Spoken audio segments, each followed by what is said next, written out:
What's hiding underneath things can be scary. Underwater, under your bed, especially what's under your carpet.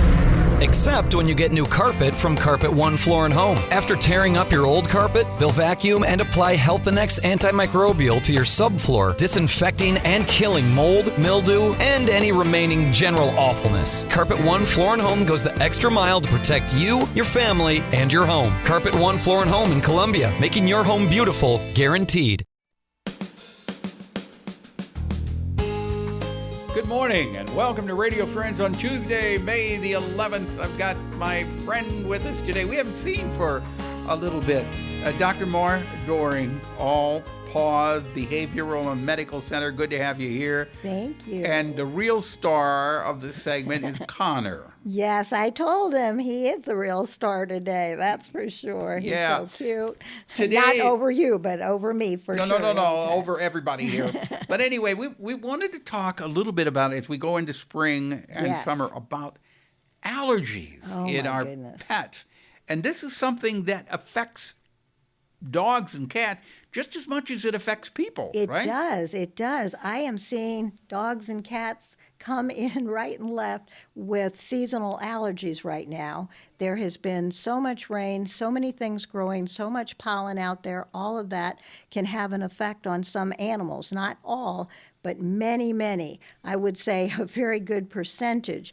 The difference between animals is, while sometimes they're affected by inhaled allergies, which is most common for people, usually they are affected by things that touch their skin or things that touch their feet, and where you might not even know, but skin goes down into the ear canals. So the ears can be affected, especially the feet can, the underside, any place that touches something that they are hypersensitive to. Again, not every animal is hypersensitive to these things, but their body will then overreact.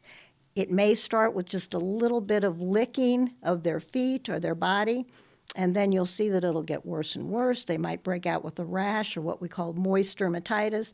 Then you can get secondary bacterial infections. So it is a big deal, and the most important thing is if you can address it early. Don't wait till they're licking and chewing. The other thing I wanted to mention, which people don't always understand, is sometimes people will come in and they'll say, I think my dog is bleeding because they have what looks like pink areas, let's say on their feet or a part of their leg or someplace on their body. Those usually, they could be bleeding. We would check that right away. But there is a pinkish stain that happens when there is saliva that touches the skin and then the air reaches it. From tears and saliva, you will see on a dog that this will turn into a pinkish area. Is that a hot spot? No, this is actually just a stain.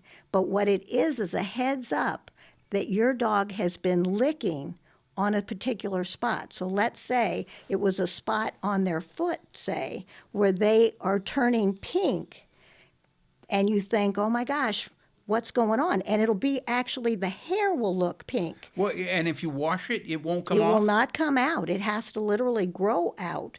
But it is a sign that they have been over-licking on a spot, and therefore something is the matter. Often those things are allergies. Sometimes there are many other things it could be. But keep that in mind, that is a sign. So if you see that your dog is licking and your cat is licking and over grooming, sometimes you'll see hair loss.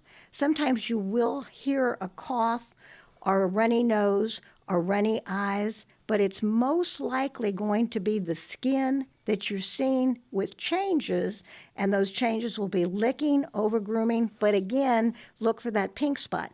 But this is the other thing. Sometimes it's in between the pads. We don't often look in between the pads of a pet. If you see them licking there, go ahead and check it. So what do you do if you suspect that your dog has an allergy or your cat has an allergy? Yes. Is there medication that we take, like what we take, an antihistamine?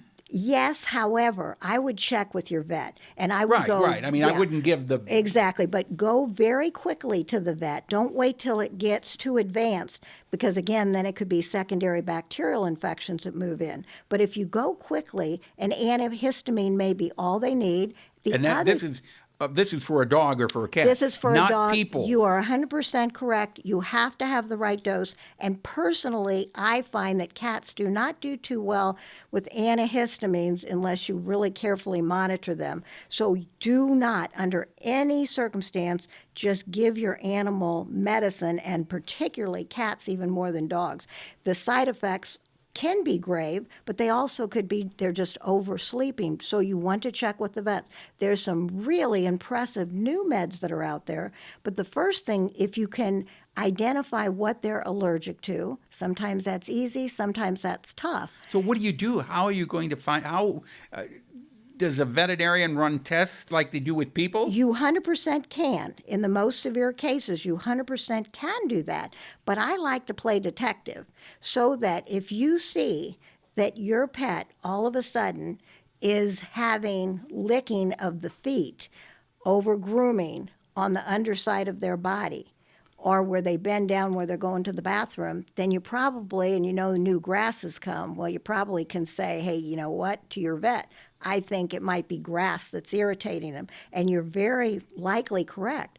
In those cases, if you catch it super early, when your dog or cat comes in from outside, go ahead and take some water on a washcloth and just rinse the allergens off of the body, so that you're catching it very quickly, and then dry them. Dogs and cats do not do well with moisture being left on their skin. So go ahead and dry them. Just pat them dry with a towel, and you may be able to prevent things. For dogs especially, giving them a bath, and talk to your vet about the best shampoo to use, but giving them a bath to, again, get the allergens off.